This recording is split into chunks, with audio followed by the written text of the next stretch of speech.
Good evening. Daily market അപ്ഡേറ്റ്സിലേക്ക് സ്വാഗതം. നമുക്കിന്ന് ഒരു സ്റ്റോക്ക് അനലൈസ് ചെയ്യാനുണ്ട്. അതിനു മുമ്പ് ഇന്നത്തെ മാർക്കറ്റ് അപ്ഡേറ്റ്സ് ചെക്ക് ചെയ്ത് നോക്കാം. ഇന്നലത്തെ മാർക്കറ്റ് ഡീവ് പിന്തുടർന്ന് ഇന്ന് മാർക്കറ്റിൽ നല്ല കനത്ത സെൽ ഓഫ് ആയിരുന്നു. നമുക്ക് ചാർട്ടുകൾ പരിശോധിച്ച് നോക്കാം. നിഫ്റ്റി 50യുടെ ചാർട്ടാണ് ഇപ്പോൾ കാണാൻ സാധിക്കുന്നത്. ഇതിനകത്ത് പ്രധാനപ്പെട്ട ഒരു കാര്യം എന്ന് പറഞ്ഞാൽ ഇന്ന് 200 EMA 23,700 ആയിരുന്നു. അതും കട്ട് ചെയ്ത് ആണ് ഇന്ന് മാർക്കറ്റ് ക്ലോസ് ചെയ്തിരിക്കുന്നത്. വലിയൊരു നെഗറ്റീവാണ് ഇവിടെ നമുക്ക് കാണാൻ പറ്റുന്നത്. ഇനി ഇപ്പോൾ നമുക്ക് നോക്കാനുള്ളത് ലാസ്റ്റ് ഉണ്ടാക്കിയിട്ടുള്ള ഒരു ലോ, അതാണ് 23,263. ആ ഒരു റേഞ്ചാണ് അടുത്ത സപ്പോർട്ടായിട്ട് നമുക്ക് കാണാൻ പറ്റുന്നത്. നമുക്ക് നിഫ്റ്റി മിഡ് ക്യാപ്പ് നോക്കുകയാണെങ്കിൽ 150 മിഡ് ക്യാപ്പ് 150യിൽ 2.41% വലിയൊരു ഇടിവാണ് ഇന്ന് കാണാൻ സാധിച്ചിട്ടുള്ളത്. നിഫ്റ്റി 50യിൽ ഇന്ന് 1.52% ഇടിവും. അതുപോലെ തന്നെ സെൻസെക്സ് നോക്കുകയാണെങ്കിൽ ഇന്ന് 1.49% ഒരു വലിയ ഇടിവാണ്. സെൻസെക്സിൽ 200 EMA സപ്പോർട്ട് എടുത്തിട്ടാണ് ഇപ്പോൾ നിലനിൽക്കുന്നത്. നാളത്തെ ക്യാൻഡിൽ അല്ലെങ്കിൽ അടുത്ത ദിവസത്തെ ക്യാൻഡിൽ വളരെ നിർണായകമാണ്. നിഫ്റ്റി സ്മോൾ ക്യാപ്പ് ചെക്ക് ചെയ്യുകയാണെങ്കിൽ ഇന്ന് 2% ഇടിവാണ് രേഖപ്പെടുത്തിയിരിക്കുന്നത്. ഇന്നലെ മാർക്കറ്റിൽ പൊതുവെ നമുക്ക് കണ്ടതാണ്, അതായത് 5 മിനിറ്റ് ക്യാൻഡിൽ എടുത്ത് നോക്കാം നിഫ്റ്റിയുടെ.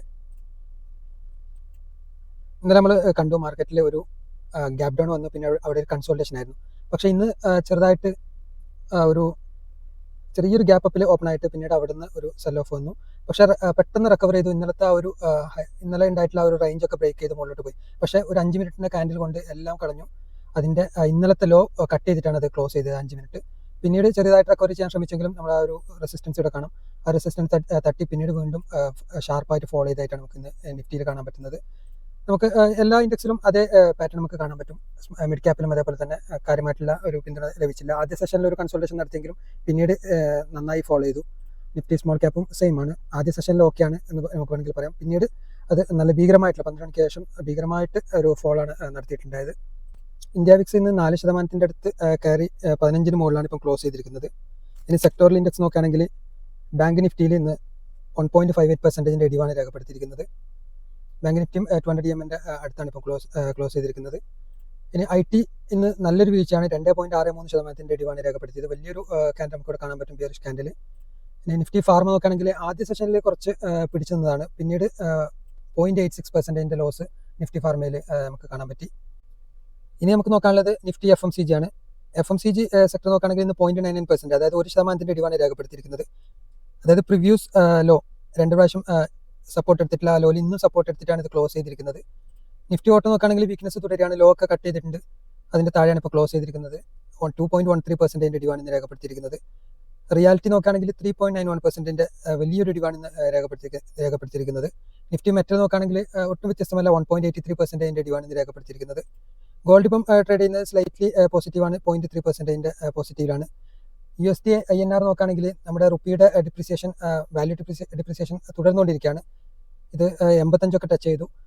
ഇത് എക്സ്പോർട്ട് കമ്പനികൾക്ക് പോസിറ്റീവാണ്, എങ്കിലും ഇമ്പോർട്ട് കമ്പനികൾക്കൊക്കെ വളരെ ബുദ്ധിമുട്ടിൽ ആണ് ഇത് നൽകുന്നത്. കാരണം ഇമ്പോർട്ട് ചെയ്യുന്ന സാധനങ്ങളുടെയൊക്കെ ഇന്ത്യൻ വാല്യൂ കൂടുതൽ കൊടുക്കേണ്ടി വരും. അപ്പോൾ അങ്ങനെ വരുന്ന സമയത്ത് അസംസ്കൃത വസ്തുക്കളൊക്കെ ചിലവ് കൂടും. അത് കമ്പനികളുടെ പ്രോഫിറ്റബിലിറ്റിനെ ബാധിക്കും. മാത്രമല്ല ആ സാധനങ്ങൾക്കൊക്കെ വില കൂടാനുള്ള സാധ്യതയുണ്ട്. ഇമ്പോർട്ട് ആയിട്ടുള്ള സാധനങ്ങളുടെ അതൊക്കെ ഇൻഫ്ലേഷനെ ബാധിക്കാൻ സാധ്യതയുണ്ട്. ഇൻഫ്ലേഷൻ കൂടാൻ സാധ്യതയുണ്ട്. ഇൻഫ്ലേഷൻ കൂടുന്ന സമയത്ത് സ്വാഭാവികമായിട്ടും റേറ്റ് കട്ടിലേക്കൊന്നും ഗവൺമെൻറ് പോയില്ല. അപ്പോൾ അതും നെഗറ്റീവായി ബാധിക്കും. ഇങ്ങനെയുള്ള ഒരുപാട് ഇൻഡയറക്റ്റ് ആയിട്ടുള്ള മാക്രോ എക്കണോമിക്സ് ഒക്കെയാണ് ഇവിടെ നമുക്ക് മാർക്കറ്റിനെ സ്വാധീനിക്കുന്നത്. ഇനി നമുക്ക് നോക്കാനുള്ളത് ഇന്നലെ ഡൗ ജോൺസ് സ്ലൈറ്റ്ലി പോസിറ്റീവാണ്. 0.04ൻ്റെ ഒരു പോസിറ്റീവ് ക്ലോസിംഗ് ആയിരുന്നു നടത്തിയിരുന്നത്. കാര്യമായിട്ടുള്ളൊരു പോസിറ്റിവിറ്റി അവിടെ കാണുന്നില്ല. അതിൻ്റെ തുടർച്ച തന്നെയാണ് ഇന്ന് ഇന്ത്യൻ മാർക്കറ്റ് വീണ്ടും ഫോളോ ആയത്. നാസ്ഡാക്കിലാണെങ്കിൽ ഇന്നലെ 0.47% ഇടിവാണ് രേഖപ്പെടുത്തിയിരിക്കുന്നത്. ഇതൊക്കെ അതിൻ്റെ തുടർച്ചയാണ്. നമ്മുടെ ഇന്ത്യൻ റുപ്പിയുടെ ഡിപ്രിസിയേഷനാണ് ഏറ്റവും കൂടുതൽ നമ്മുടെ മാർക്കറ്റിനെ വലിക്കുന്നതെന്നാണ് തോന്നുന്നത്. നമുക്കറിയാം ഇന്ന് മാർക്കറ്റിൽ വലിയ തോതിൽ സെൽ ഓഫ് ആയിരുന്നു. NSE ലിസ്റ്റ് ചെയ്യപ്പെട്ടിട്ടുള്ള 390 കമ്പനികൾ മാത്രമാണ് ഇന്ന് പോസിറ്റീവ് ക്ലോസിംഗ് ചെയ്തിട്ടുള്ളത്. 2121 കമ്പനികൾ ഇന്ന് ലോസ് ആയിരുന്നു. നിഫ്റ്റി 50 നോക്കുകയാണെങ്കിൽ 46 കമ്പനികൾ ഇന്ന് ലോസ് ആയിരുന്നു. 4 കമ്പനികൾ മാത്രമായിരുന്നു ഇന്ന് പോസിറ്റീവ് ക്ലോസിംഗ് നടത്തിയിട്ടുള്ളത്. Doctor Reddy labs, Nestle, ICICI bank, ഇതൊക്കെ വളരെ സ്ലൈറ്റ്ലി പോസിറ്റീവ് എന്ന് പറയാനേ ഉള്ളൂ. HDFC life. പക്ഷേ ഡോക്ടർ റെഡ്ഡി ലാബ്സ് നന്നായി ഇന്ന് അപ്രീസിയേറ്റ് ചെയ്തിട്ടുണ്ട്. അത് 1.36% നേട്ടമാണ് ഇന്ന് കൈവരിച്ചിരിക്കുന്നത്. ഏറ്റവും കൂടുതൽ ലോസ് ടെക് മഹീന്ദ്ര 3.89%, ട്രെൻഡ് 3.67%. നല്ല പ്രോഫിറ്റ് ബുക്കിംഗ് ആണ്. നന്നായി പിന്നെ കയറിയിട്ടുള്ള സ്റ്റോക്കാണ് ഇതൊക്കെ. അതിനകത്ത് നല്ല പ്രോഫിറ്റ് ബുക്കിംഗ് നമുക്ക് കാണാൻ പറ്റി. ഇൻഡസ് ഇന്ത്യ ബാങ്ക് വീണ്ടും ഫോൾ തുടരുകയാണ്. 3.62% ഫോളാണ്. അതുപോലെ തന്നെ മഹീന്ദ്ര ഓട്ടോ സെക്ടറിൽ 3.59% ലോസാണ് ഇന്ന് രേഖപ്പെടുത്തിയിരിക്കുന്നത്. ആക്സിസ് ബാങ്ക് 3% മുകളിൽ. അതേപോലെ തന്നെ അദാനി പോർട്ട്, ടാറ്റ മോട്ടോഴ്സ് 2.69%. ഇതൊക്കെ വലിയ വീഴ്ച വന്നിട്ടുള്ള ഇന്നത്തെ നിഫ്റ്റി കമ്പനികളാണ്. ഇനി നിഫ്റ്റി 500 നോക്കുകയാണെങ്കിൽ 61 കമ്പനികൾ പോസിറ്റീവ് ആയപ്പോൾ 437 കമ്പനികളിൽ നിന്ന് ലോസാണ് രേഖപ്പെടുത്തിയിരിക്കുന്നത്. ഏറ്റവും കൂടുതൽ ലോസ് രേഖപ്പെടുത്തിയിരിക്കുന്നത് സീമെൻസ് എന്ന കമ്പനിയാണ്. 10% ലോസാണ് ഇന്ന് രേഖപ്പെടുത്തിയിരിക്കുന്നത്. സീമെൻസിന്റെ മാനേജ്മെന്റ് ഭാഗത്തു നിന്നും കോൾകോണിൽ കൂടി ഒരു ഇൻഫർമേഷൻ പാസ് ചെയ്തിട്ടുണ്ടായിരുന്നു. അതായത് പ്രൈവറ്റ് കാപെക്സിൽ കാര്യമായിട്ടുള്ള ശ്രദ്ധ ചെലുത്തിയില്ല സീമെൻസ്. അപ്പോൾ അതിന്റെ ഭാഗമായിട്ടാണ് ഇന്ന് ഇത്രമാത്രം ഇടിഞ്ഞത്. കാരണം നമുക്കറിയാം എപ്പോഴും മാർക്കറ്റിൽ പ്രൈസ് മൂവ് ചെയ്യുന്നത് അതിന്റെ ഫ്യൂച്ചർ കണ്ടിട്ടാണ്. പിന്നെ കാപെക്സിൽ കാര്യമായിട്ടുള്ള ശ്രദ്ധ ചെലുത്തിയില്ലെങ്കിൽ സ്വാഭാവികമായിട്ടും അതിന്റെ മുന്നോട്ടുള്ള ഏർണിങ്സിന് അത് ബാധിക്കും. അപ്പോൾ അങ്ങനെയുള്ള ഒരു ചെറിയ നെഗറ്റീവ് വാർത്തയ്ക്ക് ഫലമായിട്ടാണ് ഇന്ന് സീമെൻസ് ഇത്രമാത്രം ഇടിഞ്ഞിട്ടുള്ളത്. പിന്നെ ടോറന്റ് പവർ 10% അടുത്ത് നിന്ന് ഇടിഞ്ഞു. RBL ബാങ്ക് 7% മുകളിൽ ഇന്ന് ഇടിഞ്ഞിട്ടുണ്ട്. നമുക്ക് ഇവിടെ കാണാൻ പറ്റും. അതേപോലെ തന്നെ ഇന്ന് കൂടുതൽ നേട്ടം ഉണ്ടാക്കിയിട്ടുള്ള നിഫ്റ്റി 500 കമ്പനി ചെക്ക് ചെയ്യുകയാണെങ്കിൽ ജനറൽ ഇൻഷുറൻസ് 13.23% നേട്ടം ഉണ്ടാക്കി. ഏജിസ് ലോജിസ്റ്റിക് 9.31% നേട്ടം. നെറ്റ്വർക്ക് 18 5.93%. ടെക്നോ ഇലക്ട്രിക് 5.39% നേട്ടം ഉണ്ടാക്കിയിട്ടുണ്ട്. ഈ കമ്പനികളൊക്കെയാണ് ഇന്ന് കൂടുതൽ നേട്ടം ഉണ്ടാക്കിയിട്ടുള്ള നിഫ്റ്റി 500 കമ്പനികൾ. ഇനി നമുക്ക് സ്റ്റോക്ക് അനാലിസിസിലേക്ക് കിടക്കാം. മാൻഡേറ്ററി ഡിസ്ക്ലെയിമർ പറയുകയാണെങ്കിൽ ഇക്വിറ്റി ഇൻവെസ്റ്റ്മെന്റ് റിസ്ക് ഇൻവോൾവ്ഡ് ആണ്. നിങ്ങൾ സ്വയം പഠിച്ചിട്ടോ അല്ലെങ്കിൽ ഫൈനാൻഷ്യൽ അഡ്വൈസറിന്റെ ഉപദേശത്തോടു കൂടി ഇൻവെസ്റ്റ് ചെയ്യുക. ഈ ഒരു video bye or cell recommendation അല്ല, സ്റ്റഡി പർപ്പസിന് വേണ്ടിയിട്ടുള്ളതാണ്. നമ്മൾ നോക്കുന്ന സ്റ്റോക്ക് ഇന്ന് ടാറ്റ മോട്ടോഴ്സ് ആണ്. ഇതിപ്പോൾ ടാറ്റ മോട്ടോഴ്സിന്റെ വീക്കിലി ചാർട്ടാണ് നമുക്ക് കാണാൻ പറ്റുന്നത്. ടാറ്റ മോട്ടോഴ്സ് കമ്പനി എന്താണ് എന്ന് എല്ലാവർക്കും ഏകദേശം അറിയാം. ഓട്ടോ സെക്ടറിലുള്ള ഒരു കമ്പനിയാണ്. നമുക്ക് അതിനെക്കുറിച്ച് കൂടുതൽ നോക്കാം. അതിന് മുമ്പ് നമുക്ക് ചാർട്ട് നോക്കാം. ചാർട്ടിൽ നമുക്ക് കാണാം, ഇത് വൈഡ് ആയിട്ടുള്ള ചാർട്ടാണ്. 2003 മുതൽ നമുക്ക് ഇവിടെ കാണാൻ പറ്റും. 24 രൂപയുള്ള സ്റ്റോക്കാണ് ഇന്ന് 724 നിൽക്കുന്നത്. നമുക്ക് നോക്കാം ലാസ്റ്റ് 4 വർഷത്തിന് ശേഷം, അതായത് കോവിഡ് വരെയുള്ള കോവിഡ് കഴിഞ്ഞതിന് ശേഷമുള്ള ഒരു മൂവ്മെന്റ് നമുക്ക് നോക്കാം. ആ സ്റ്റോക്കിൽ നന്നായി കയറി 593 മുതലൊക്കെ ഹൈ ഉണ്ടാക്കിയിട്ടുണ്ട് 2015. അവിടെ നിന്നും കോവിഡ് സമയത്ത് 68 വരെ താഴെ പോയ സ്റ്റോക്കാണ്. ഈ സമയത്ത് കമ്പനി നല്ല ലോസ് ഉണ്ടാക്കിയിട്ടുള്ള ഒരു പീരീഡും കൂടിയാണ്. നമുക്ക് കൂടുതൽ പരിശോധിച്ച് നോക്കാം. അതിനുശേഷം ഈ കമ്പനി, ഇത് വീക്കിലി ചാർട്ടാണെന്ന് പറഞ്ഞു. ഈ ഒരു ഏരിയയിൽ നല്ലൊരു അക്യുമുലേഷൻ നമുക്ക് കാണാൻ പറ്റുന്നുണ്ട്. അപ്പം ഏകദേശം ഈ ഒരു ഏരിയ ആ സമയത്ത് നല്ലൊരു അക്യുമുലേഷൻ തന്നെ നമുക്ക് കാണാൻ പറ്റുന്നുണ്ട്. അതിനുശേഷം സ്റ്റോക്ക് കയറിപ്പോയി, വീണ്ടും അതൊരു ചെറിയ കറക്ഷന് ശേഷം പുതിയ അങ്ങനെ കയറിപ്പോയതാണ്. ഇപ്പം കമ്പനിയുടെ പ്രൈസ് നോക്കുകയാണെങ്കിൽ 724 അതിൻ്റെ ഒരു ഹൈ എന്ന് പറയുന്നത് ഓൾമോസ്റ്റ് 1180 വരെ പോയിട്ടുണ്ടായിരുന്നു. ഈ ഒരു ബ്രേക്ക്ഔട്ട് കഴിഞ്ഞ ശേഷം നല്ല റാലി കിട്ടി. ഇവിടെ റെസിസ്റ്റൻസ് എടുത്തിട്ടുണ്ടെങ്കിലും പിന്നീട് അത് ബ്രേക്ക് ചെയ്തെങ്കിലും കാര്യമായിട്ടുള്ള ഒരു മുന്നോട്ട് അത് കൊണ്ടുപോയില്ല. വീണ്ടും അത് ബ്രേക്ക് ചെയ്ത് ഇപ്പം പുതിയൊരു ലോ ക്രിയേറ്റ് ചെയ്തു. വീണ്ടും ആ ലോയും കട്ട് ചെയ്തിട്ടാണ് ഇപ്പം ക്ലോസ് ചെയ്തിരിക്കുന്നത്. അപ്പം സ്റ്റോക്ക് ഇനി വീണ്ടും എവിടം വരെ വരാമെന്ന് എഴുതി കഴിഞ്ഞാൽ ഏകദേശം 670 നമുക്ക് പ്രതീക്ഷിക്കാം. അതിനുശേഷം 590 600 പ്രതീക്ഷിക്കാം. പിന്നെ 530 വരെ നമുക്ക് പ്രതീക്ഷിക്കാവുന്നതാണ്. നോക്കാം അവിടെ വരെ വരുമെന്ന്. ഇനി സ്റ്റോക്കിലുള്ള മറ്റുള്ള ഓപ്പർച്യൂണിറ്റി നമുക്ക് നോക്കാം. സ്റ്റോക്കിന്റെ PE നോക്കുകയാണെങ്കിൽ 7.92 ആണ്. സ്റ്റോക്കിന്റെ current price 724, book value 275, ROE 49.4, ROC 20.1, face value 2 രൂപയാണ്. ഡിവിഡൻഡ് 0.4% ഡിവിഡൻഡ് ഇപ്പം കൊടുക്കുന്നുണ്ട് കമ്പനിക്ക് വലിയ ഡെപ്റ്റ് ഉണ്ട്, 1,06,000 കോടി. അതേപോലെ തന്നെ കമ്പനിയുടെ EPS ഗ്രോത്ത് ഒക്കെ അടിപൊളിയാണ്, 88.2. കമ്പനിയുടെ സെയിൽസ് നോക്കുകയാണെങ്കിൽ ഇവിടെ കാണാം 2013 മുതലുള്ള ഡാറ്റയാണ് നമുക്ക് അവൈലബിൾ ആയിട്ടുള്ളത്. 1,88,000 കോടിയുടെ സെയിൽസ് ആണ് ഇപ്പം 4,40,000 മാറിയിരിക്കുന്നത്. പ്രത്യേകം ശ്രദ്ധിക്കേണ്ട, 2013 മുതൽ കമ്പനി പ്രോഫിറ്റ് ഉണ്ടാക്കിയിരുന്നു. നമ്മൾ കണ്ടില്ല ചാർട്ടിൽ 530 വരെയൊക്കെ ഹൈ പോയിരുന്നു കമ്പനി. 2015 നമ്മൾ നോക്കിയിട്ടുണ്ടായത്. ഇവിടെയൊക്കെ പ്രോഫിറ്റബിൾ ആയിരുന്നു കമ്പനി. 2017 ഈ പ്രോഫിറ്റ് കുറഞ്ഞു. പിന്നെ അതിനുശേഷം 2019 കമ്പനി 28,000 കോടിയുടെ ലോസ് ഉണ്ടാക്കി. 2020 കമ്പനി ലോസ് ഉണ്ടാക്കി. 2021 കമ്പനി ലോസ് ആയിരുന്നു. 2022 ലോസ് ആയിരുന്നു. കമ്പനി 2022 വരെ ലോസ് ആയിരുന്നു. അതിനുശേഷം കമ്പനി പതിയെ പ്രോഫിറ്റിലേക്ക് വന്നു. മാത്രമല്ല കമ്പനിയുടെ ഡെപ്റ്റ് വളരെ ഹൈ ആണ് നമുക്ക് കാണാൻ പറ്റും. ബാലൻസ് ഷീറ്റ് എടുത്ത് നോക്കാം. കമ്പനിയുടെ ഡെപ്റ്റാണ് ഇവിടെ കാണുന്നത്. ബോറോയിങ്സ് ഞാൻ മാർക്ക് ചെയ്യാം. ബോറോയിങ്സ് ഇപ്പം കമ്പനിയുടെ ഡെപ്റ്റ് 1,06,000 കോടിയാണ്. അത് 2013 മുതൽ 53,000 ആയിരുന്നു. പിന്നീട് അത് ഇങ്ങനെ കൂടി വരുന്നത് നമുക്ക് കാണാം. 1,24 ലോസുള്ള സമയത്തൊക്കെ വളരെ ഹൈ ആയിരുന്നു ഇതിൻ്റെ ഡെപ്റ്റ്. 2021 1,42, 2022 1,46. അവിടുന്ന് പതിയെ ഇപ്പോൾ ഡെപ്റ്റ് കുറഞ്ഞു വരികയാണ് കമ്പനിയിൽ. ശ്രദ്ധിക്കേണ്ട ഒരു വലിയൊരു കാര്യം തന്നെയാണ് ഒരു കമ്പനിയെ നോക്കുമ്പോൾ ഡെപ്റ്റ്. പിന്നെ ഒരു കാര്യം കൂടി അറിയേണ്ടത്, ടാറ്റ മോട്ടോഴ്സിൽ പ്രൈവറ്റ് വെഹിക്കിൾ ഉണ്ട്, അതേപോലെ തന്നെ കൊമേഴ്ഷ്യൽ വെഹിക്കിൾ ഉണ്ട്, ഇലക്ട്രിക് വെഹിക്കിൾ ഉണ്ട്. ഇപ്പോൾ 3 സെഗ്മെന്റ് ഉണ്ട്. മാത്രമല്ല ആഡംബര കാറായിട്ടുള്ള ജാഗ്വാർ ലാൻഡ് റോവർ കൂടി ഈ കമ്പനിയുടെ ഭാഗമാണ്. പാസഞ്ചർ വെഹിക്കിൾ, അതേപോലെ തന്നെ കൊമേഴ്ഷ്യൽ വെഹിക്കിൾ, ഇലക്ട്രിക് വെഹിക്കിൾ, ഇതൊക്കെ ഡീമർജർ ആവാനുള്ള സാധ്യത കൂടി മുന്നിലുണ്ട്. അപ്പോൾ ഈ കമ്പനി ഇനി 3 കമ്പനിയായിട്ട് സ്പ്ലിറ്റ് ആവാനുള്ള സാധ്യതയുണ്ട്. പാസഞ്ചർ വെഹിക്കിളിന് ഒരു കമ്പനിയായിട്ടും, അതുപോലെ തന്നെ കൊമേഴ്ഷ്യൽ വെഹിക്കിളിൻ്റെ മറ്റൊരു കമ്പനിയായിട്ടും ഇലക്ട്രിക് വെഹിക്കിൾ വേറൊരു കമ്പനിയായിട്ടും 3 കമ്പനിയായിട്ട് നമ്മൾ മുന്നിൽ വരാൻ സാധ്യതയുണ്ട്. അപ്പോൾ നമുക്ക് കൂടുതൽ മനസ്സിലാക്കാൻ പറ്റും ആ ഒരു കമ്പനിയുടെ ഗ്രോത്ത് ഏത് സെക്ഷനിലാണ്. ഇപ്പം 3 ഒരുമിച്ചായതുകൊണ്ട് തന്നെ എവിടെയാണ് കൂടുതൽ ഗ്രോത്ത് എന്ന് നമുക്ക് കൃത്യമായിട്ട് നമുക്ക് പറയാൻ പറ്റില്ല. പറയാൻ പറ്റും, ഡീറ്റെയിൽസ് നോക്കുകയാണെങ്കിൽ നമുക്ക് പറയാൻ പറ്റും. പക്ഷേ അത് നമുക്ക് കൃത്യമായിട്ട് മനസ്സിലാക്കിയിട്ട് നമുക്ക് ഇൻവെസ്റ്റ് ചെയ്യാനുള്ള ഒരു ഓപ്പർച്യൂണിറ്റി കൂടിയാണ് മുന്നോട്ട് വരുന്നത്. പക്ഷേ ഇപ്പോൾ 3 കമ്പനി കൂടി ഒരുമിച്ചായതുകൊണ്ട് തന്നെ ഏതെങ്കിലും ഒരു കമ്പനി ഏതെങ്കിലും ഒരു സെഗ്മെന്റ് ലോസ് ആണെങ്കിൽ പോലും നമ്മൾ ഒരു ആസ് എ ഇൻവെസ്റ്റർ നമ്മളത് സഹിക്കേണ്ടി വരും. നമുക്ക് മുന്നോട്ട് ഏത് സെഗ്മെന്റാണ് കൂടുതൽ പ്രോഫിറ്റബിൾ ആ കമ്പനി മാത്രം ചൂസ് ചെയ്യാനുള്ള ഒരു ഓപ്ഷനാണ് ഡീമർജറോട് കൂടി നമുക്ക് കിട്ടാൻ പോകുന്നത്. പാസഞ്ചർ വെഹിക്കിളിന്റെ ഗ്രോത്താണ് നമുക്ക് ഇവിടെ കാണാൻ പറ്റുന്നത്. ഇയർ ഓൺ ഇയർ നോക്കുകയാണെങ്കിൽ 6% ഗ്രോത്താണ് ഇവിടെ നമുക്ക് കാണാൻ പറ്റുന്നത്. ഫൈനാൻഷ്യൽ ഇയറിൽ സെയിൽസ് നോക്കുകയാണെങ്കിൽ 5,73,000 പാസഞ്ചർ വെഹിക്കിൾ സെൽ ചെയ്തിട്ടുണ്ട്. അത് 5,40,000 ആയിരുന്നു മുമ്പ്. അതിന് തൊട്ട് മുമ്പത്തെ വർഷം 3,72,000. അതായത് നമുക്ക് എക്സ്പെൻഷ്യൽ ഗ്രോത്ത് തന്നെ നമുക്ക് ഇവിടെ കാണാൻ പറ്റുന്നുണ്ട്. നമുക്കിവിടെ കാണാൻ റവന്യൂ ഗ്രോത്ത് 9.4% ആണ്. അതുപോലെ തന്നെ earnings before interest tax depreciation 10 BPS ആണ്. അതായത് ചെറിയൊരു ഡിഫറൻസ് നമുക്ക് കാണാൻ പറ്റുന്നത്. എന്തായാലും ഇത് പ്രോഫിറ്റബിൾ ആണ്. അതായത് 6.4 ആയിരുന്നു, അതിപ്പോൾ 6.5 ആയിട്ട് മാറിയിട്ടുണ്ട്. അതിന് മുമ്പത്തെ വർഷം അത് 5.3 ആയിരുന്നു. ഇന്ത്യയിൽ നമുക്ക് പ്രൈവറ്റ് അല്ലെങ്കിൽ പാസഞ്ചർ വെഹിക്കിളിൻ്റെ മാർക്കറ്റ് ഷെയർ നോക്കുകയാണെങ്കിൽ 13.9%. അത് 13.5 ആയിരുന്നു മുമ്പ്, 11.4 ആയിരുന്നു അതിന് തൊട്ട് മുമ്പത്തെ വർഷം. അപ്പം അതും ക്രമാതീതമായിട്ട് വർദ്ധിക്കുന്ന നമുക്ക് കാണാൻ പറ്റും. പാസഞ്ചർ വെഹിക്കിൾ 5,73,541 യൂണിറ്റാണ് ഇത് സെയിൽ ചെയ്തിട്ടുള്ളത്. അത് കാരണം 1,423 കോടിയുടെ പ്രോഫിറ്റ് കൊണ്ടുവരാൻ പറ്റിയിട്ടുണ്ട്. ആഫ്റ്റർ സർവീസ് ഒക്കെ നോക്കുകയാണെങ്കിൽ അതായത് വർക്ക്ഷോപ്പ് വർദ്ധിച്ചിട്ടുണ്ട്, 1000 ആയിട്ടുണ്ട്, 855 എന്നുള്ളത് 145 വർധനവ് ലാസ്റ്റ് ഇയറിൽ കിട്ടിയിട്ടുള്ളത്. അതുപോലെ തന്നെ ഡീലർ ആണെങ്കിലും 1,410 നിന്നും 1,456 വർദ്ധിച്ചിട്ടുണ്ട്. നല്ലൊരു ഗ്രോത്ത് തന്നെയാണ് പൊതുവെ കാണാൻ പറ്റുന്നത് പാസഞ്ചർ വെഹിക്കിൾ സെഗ്മെന്റിൽ. ടാറ്റയുടെ കൊമേഴ്ഷ്യൽ വെഹിക്കിൾ സെഗ്മെന്റ് നോക്കുകയാണെങ്കിൽ സെയിൽസ് വാല്യം 4% ഡിക്ലൈൻ ആണ്.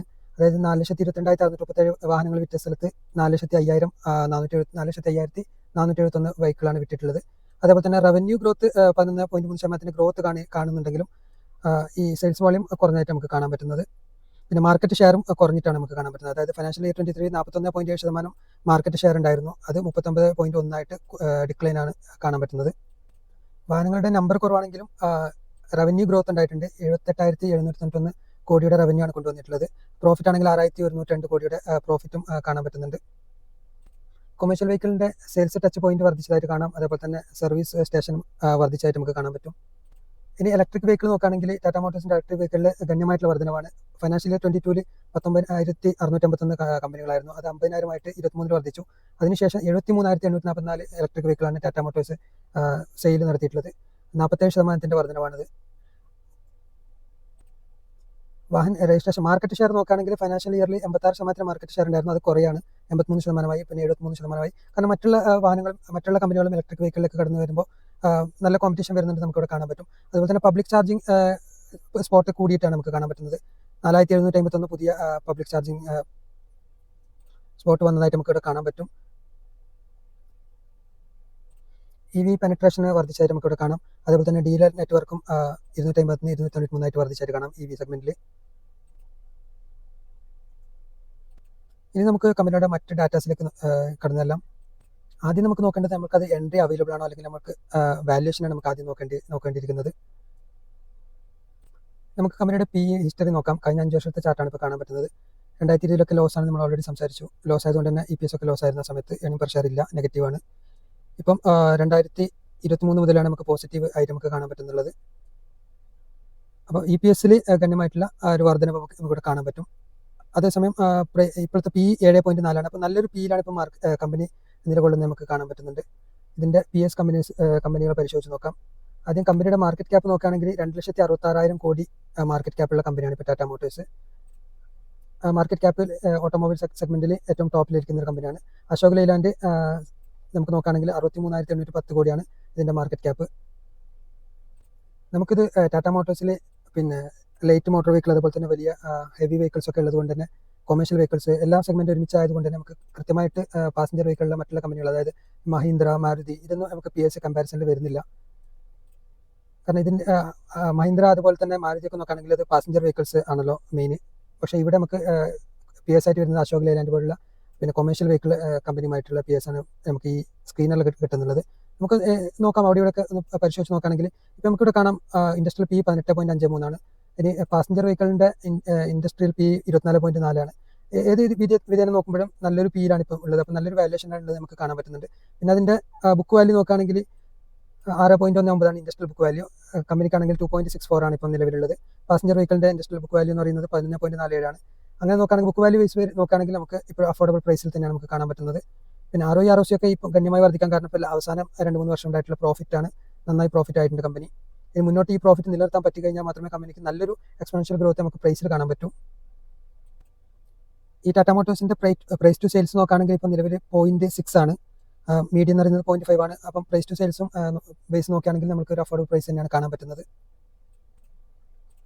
അശോക് ലെയ്ലാൻഡിൻ്റെ പ്രൈസ് ടു സെയിൽസ് എന്ന് പറയുന്നത് 1.37 ആണ്. അതേപോലെ തന്നെ ഒലക്ട്ര ഗ്രീൻ ടെക്കിൻ്റെ 8.22 ആണ്. വളരെ ഹൈ ആണ് നമുക്ക് കാണാം ഒലക്ട്ര ഒക്കെ ട്രേഡ് ചെയ്യുന്നത്. ഫോഴ്സ് മോട്ടോഴ്സ് 1.17, SMS ഇസുസു 0.89 ആണ്. പാസഞ്ചർ വെഹിക്കിൾ സെഗ്മെൻറ്റ് നോക്കുകയാണെങ്കിൽ മഹീന്ദ്ര ആൻഡ് മഹീന്ദ്ര 2.48 ആണ് price to sales. Maruti 2.36, Hyundai 2.09. നമുക്കിതൊക്കെ കാണാൻ പറ്റുമ്പോൾ നമുക്ക് കൃത്യമായിട്ട് മനസ്സിലാക്കാം നല്ലൊരു വാല്യുവേഷനിലാണ് ഇപ്പോൾ ടാറ്റ മോട്ടോഴ്സ് നിലവിലുള്ളത്. ഈ വാല്യുവേഷൻ ഉള്ളത് കൊണ്ട് മാത്രം നമ്മളുടെ ലക്ഷ്യം എന്താണ്, ഒരു ഇൻവെസ്റ്റ്മെൻറ്റ് നടത്തി കഴിഞ്ഞാൽ നമുക്ക് ലാഭത്തിൽ കലാശിക്കാൻ സാധിക്കണം, അല്ലെ, ലാഭം ഉണ്ടാക്കാൻ പറ്റണം. അപ്പോൾ അതാണ് നമ്മൾ നോക്കുന്നത്. വാല്യുവേഷൻ ബേസ് നമുക്ക് എടുക്കാൻ പറ്റിയ വിധത്തിലാണ് നമുക്ക് കാണാൻ പറ്റുന്നുണ്ടെങ്കിലും ഇനി മുന്നോട്ട് ഇത് ഗ്രോത്ത് ഉണ്ടാക്കുമോ, നമ്മുടെ പ്രൈസിൽ മൂവ്മെൻറ്റ് ഉണ്ടാകുമോ എന്നാണ് നമ്മൾ പരിശോധിക്കേണ്ടത്. കമ്പനിയുടെ ബുക്ക് വാല്യൂ നോക്കുകയാണെങ്കിൽ ബുക്ക് വാല്യൂയുടെ 2.7 ടൈംസ് ആണ് ഇപ്പം ട്രേഡ് ചെയ്യുന്നത്. അങ്ങനെ നോക്കുമ്പോൾ മീഡിയൻ ബുക്ക് വാല്യൂ കമ്പനിയുടെ 3.3 ആണ്. ബുക്ക് വാല്യൂ ബേസ് നോക്കുകയാണെങ്കിലും കുഴപ്പമില്ലാത്തൊരു പ്രൈസിലാണ് ഇപ്പം നിലവിലുള്ളത്. നിലവിൽ പ്രൈസിൽ നല്ല മൂവ്മെൻറ്റ് നമുക്ക് കാണാൻ, സെയിൽസിൽ നല്ല മൂവ്മെൻറ്റ് കാണാൻ പറ്റുന്നുണ്ട്. OPM ഓപ്പറേറ്റിംഗ് പ്രോഫിറ്റ് മാർജിൻ നോക്കുകയാണെങ്കിൽ 14% ഉയർന്നൊരു മാർജിൻ തന്നെയാണ് ഇപ്പം നിലവിലുള്ളത്. അതേപോലെ ഡെപ്റ്റ് കുറയുന്നത് കൊണ്ട് തന്നെ ഇൻട്രസ്റ്റ് കുറയുന്നുണ്ട്, നല്ലൊരു സൂചനയാണ്. നമ്മൾ പ്രോഫിറ്റബിലിറ്റി ആക്കാൻ വേണ്ടിയിട്ട് എപ്പോഴും ഡെപ്റ്റ് കുറയണം കമ്പനിയിൽ. അതിൻ്റെ ടാക്സിൽ -14% ആണ്. ടാക്സ് കുറവാണ് നമുക്ക് കാണുന്നത്. അത് എന്തോ ഒരു ഇളവ് കിട്ടിയതുപോലെയാണ് നമുക്ക് കാണുന്നുള്ളത്. അത് കാര്യമായിട്ട് പഠിച്ചു കഴിഞ്ഞാൽ മാത്രമേ മനസ്സിലാവും. ടാക്സ് നന്നായി കുറയുമ്പോൾ അത് നമ്മൾ ശ്രദ്ധിക്കണം. അതുപോലെ ടാക്സ് മിക്കവാറും EV സെഗ്മെൻ്റ് ഒക്കെ ഉള്ളതുകൊണ്ട് ഗവൺമെൻറ്റിൻ്റെ ഭാഗത്തു നിന്നുള്ള കൺസെഷൻ ആയിരിക്കാൻ സാധ്യതയുണ്ട്. അതെന്താണെന്ന് അറിയില്ല, കൃത്യമായി നോക്കേണ്ടി വരും. ഇപ്പം നിലവിൽ sales growth 21% 3 year sales compound sales growth ഉണ്ട്. അതേപോലെ തന്നെ നല്ല പ്രോഫിറ്റും നിലവിലുണ്ട്. ഈ ഒരു പ്രോഫിറ്റും സെയിൽസ് ഗ്രോത്ത് ഒക്കെ തുടരുകയാണെങ്കിൽ ഇനി കമ്പനിയുടെ പ്രൈസ് മൂവ്മെൻറ്റ് നമുക്ക് നല്ലൊരു മൂവ്മെൻറ്റ് പ്രതീക്ഷിക്കാം. ബാലൻസ് ഷീറ്റ് പരിശോധിച്ച് നോക്കുകയാണെങ്കിൽ ബാലൻസ് ഷീറ്റിൽ റിസർവ് കൂടുന്നതായിട്ട് നമുക്ക് കാണാം. കാരണം പ്രോഫിറ്റ് കൂടുന്ന സമയത്ത് സ്വാഭാവികമായിട്ട് റിസർവിലേക്ക് വരികയാണ്. കമ്പനി എത്രയാണ് ഡിവിഡൻഡ് കൊടുക്കുന്നത് നേരത്തെ നമ്മൾ നോക്കിയതാണ്. ഡിവിഡൻഡ് പേ ഔട്ട് 7% ആണ് ഇപ്പോൾ ലാസ്റ്റ് ഇയറിൽ കൊടുത്തിട്ടുള്ളത്. ഏകദേശം 0.4% ആണ് ഡിവിഡൻഡ് ഈൽഡ്. 0.01% ആണ് ഡിവിഡൻഡ് ഈൽഡ് കിട്ടുക. ക്യാപിറ്റൽ എക്സ്പെൻഡിച്ചർ വർദ്ധിക്കുന്നതിൽ നമുക്ക് കാണാം 157 CR ആയിട്ടുണ്ട്. ഈ CWIP സെപ്റ്റംബറിൽ 15,000 കോടി നടത്തിയിട്ടുണ്ട്. ഇൻവെസ്റ്റ്മെൻറ്റ് വർദ്ധിച്ചതായിട്ട് നമുക്ക് കാണാൻ പറ്റും. ക്യാഷ് ഫ്ലോ സ്റ്റേറ്റ്മെൻറ്റ് നോക്കുകയാണെങ്കിൽ ക്യാഷ് ഫ്രം ഓപ്പറേറ്റിംഗ് ആക്ടിവിറ്റി പോസിറ്റീവാണ്. നെറ്റ് ക്യാഷ് ഫ്ലോവും പോസിറ്റീവാണ് നമുക്ക് കാണാൻ പറ്റുന്നത്. ഡെപ്റ്റേഴ്സ് ഡേ കുറയുന്നതായിട്ട് കാണാൻ പറ്റുന്നുണ്ട്. അതുപോലെ ഇൻവെൻറ്ററി ഡേയ്സ് കുഴപ്പമില്ല, 64 തന്നെയാണ്. ഡേയ്സ് പേയബിൾ 126 ആ കമ്പനിക്ക് കിട്ടുന്ന രീതിയിൽ തന്നെയുണ്ട്. അതായത് ഏകദേശം 126 ഓക്കെയാണിത്. കമ്പനിക്ക് പേ ചെയ്യാൻ നല്ല ടൈം കിട്ടുന്നുണ്ടെന്നാണ് മനസ്സിലാവേണ്ടത്. ഡെപ്റ്റേഴ്സ് വളരെ കുറവാണ്, അതൊരു പോസിറ്റീവാണ് ക്യാഷ് ഫ്ലോ സ്റ്റേറ്റ്മെൻറ്റിന്. Cash conversion -48. പ്രൊമോട്ടേഴ്സ് അല്പം കുറഞ്ഞതായിട്ട് നമുക്ക് കാണാൻ പറ്റും ഈ ക്വാർട്ടറിൽ. FII വർദ്ധിച്ചിട്ടുണ്ട്. അതേപോലെ തന്നെ DII ഒരു സ്റ്റേബിളാണെന്ന് നമുക്ക് വേണമെങ്കിൽ കാണാം. പബ്ലിക്കിൻ്റെ കയ്യിൽ കുറച്ച് 20% സ്റ്റോക്ക് ഉണ്ട്. നമ്പർ ഓഫ് ഷെയർ ഹോൾഡേഴ്സ് 32 ലാഖിൽ നിന്നും 57 ലാഖിലേക്ക് വർദ്ധിച്ചായിട്ട് നമുക്ക് കാണാൻ പറ്റുന്നുണ്ട്. ബിസിനസ്സിലൊക്കെ നല്ലൊരു മാറ്റമാണ് നമുക്ക് കാണാൻ പറ്റുന്നത്. അപ്പോൾ ഇനിയിപ്പോൾ നമുക്ക് പ്രൈസ് നോക്കുകയാണെങ്കിൽ നമ്മുടെ ബൈയിങ് റേഞ്ച് എന്ന് പറയുന്നത് ഓൾമോസ്റ്റ് ഈ ലെവലൊക്കെ 670 കിട്ടുകയാണെങ്കിൽ നമുക്കൊരു ബൈയിങ് ലെവലിലേക്ക് എത്തിയതായിട്ട് നമുക്ക് കാണാൻ പറ്റും. അവിടെ നിന്നും ഓരോ ഡിപ്പിലും അല്ലെങ്കിൽ SIP ഒക്കെ ചെയ്യുന്നവർക്ക് ഓരോ ഡിപ്പിലും ആഡ് ചെയ്തുകൊണ്ടിരിക്കുകയെന്നാണ് ഇവിടെ കാണാൻ പറ്റുന്നുള്ളത്. ഷോർട്ട് ടൈം ടെക്നിക്കൽ നോക്കുകയാണെങ്കിൽ നല്ല ബിയറിഷാണ് ഇപ്പം. നമുക്കറിയാം സെക്ടറൽ ഇൻഡെക്സ് നോക്കുകയാണെങ്കിൽ പോലും ഓട്ടോ സെക്ടർ നന്നായി താഴെ പോകുന്നൊരു, അത് സെക്ടറൽ പെർഫോമൻസും വീക്കാണ് വളരെയധികം. അതേപോലെ തന്നെ സ്റ്റോക്കും വളരെയധികം വീക്കാണ്. അതിൻ്റെ ലീഡർ സ്റ്റോക്കാണിത്. ഇപ്പോൾ ഇന്നത്തെ ക്യാൻഡിൽ 2.69% ലോസാണ് രേഖപ്പെടുത്തിയിരിക്കുന്നത്. 200 EM ഒക്കെ താഴെയാണ്. അതേപോലെ തന്നെ എല്ലാ മൂവിങ് ആവറേജും നെഗറ്റീവായിട്ട് നമുക്ക് കാണാൻ പറ്റുന്നത്.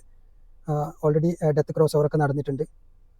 അപ്പം നല്ലൊരു വീഴ്ച പ്രതീക്ഷിക്കുന്നു. മാർക്കറ്റിൻ്റെ സെൻറ്റിമെൻറ്റ്സ് പോലെ നല്ലൊരു ഡിപ്പിൽ കിട്ടുകയാണെങ്കിൽ 530 കിട്ടുകയാണെങ്കിൽ നല്ലൊരു പ്രൈസ് ആയിരിക്കും എന്നാണ് തോന്നുന്നത് ലോങ് ടൈമിലേക്ക്. അപ്പം കൂടുതൽ വിവരങ്ങളുമായിട്ട് മറ്റൊരു ദിവസം കണ്ടുമുട്ടാം. അതുവരേക്കും ബൈ, ഗുഡ് നൈറ്റ്.